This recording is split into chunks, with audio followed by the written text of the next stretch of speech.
The Witch's Marriage Volume 1 Review. Melissa is a powerful witch, but she craves more power to enter the Door of Truth, the goal of any spellcaster. The Door of Truth, however, can only be accessed by a witch's marriage, a ritual where two witches use their combined love and power to open it.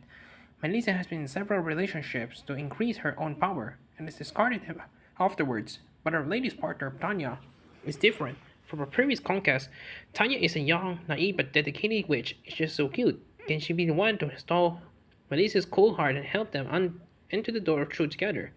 The Witch's Marriage is a comedy fantasy Yuri series set within a world where witches are commonplace, with different power levels too. So if you're a fantasy nerd, you may enjoy the aesthetics of this manga.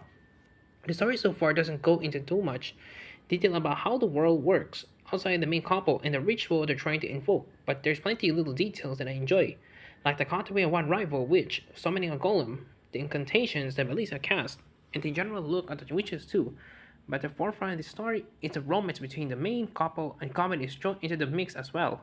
The chapters are very short, a total of 19 within the first book, and nearly all of them are self-contained stories. The start with Melissa's sweet talking and training Tanya, with a selfish desire to increase her own power only, but the interaction between the pair up ended with making Melissa warm up to Tanya and increasing both their powers. In the process, there was a certain amount of development across the book, Melissa being softer and Tanya in turn learning more about Melissa's backstory, but it's only a hindsight you realize, as the chapters are so short and sweet.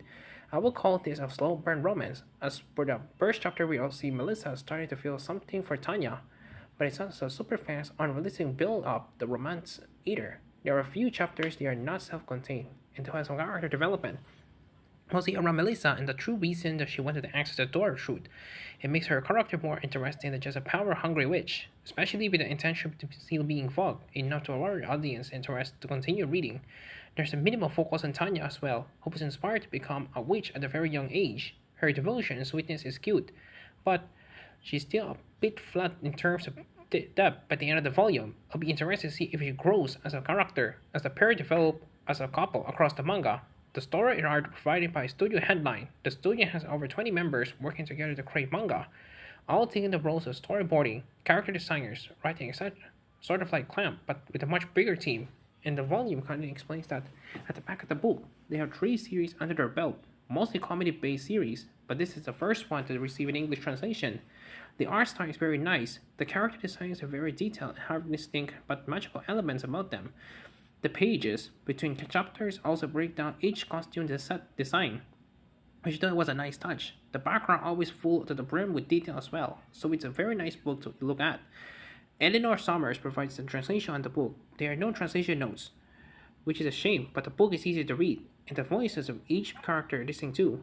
The Witch's Marriage starts off as a collection of self-contained comedy sketches about a one cold witch trying to deny her feelings for another witch.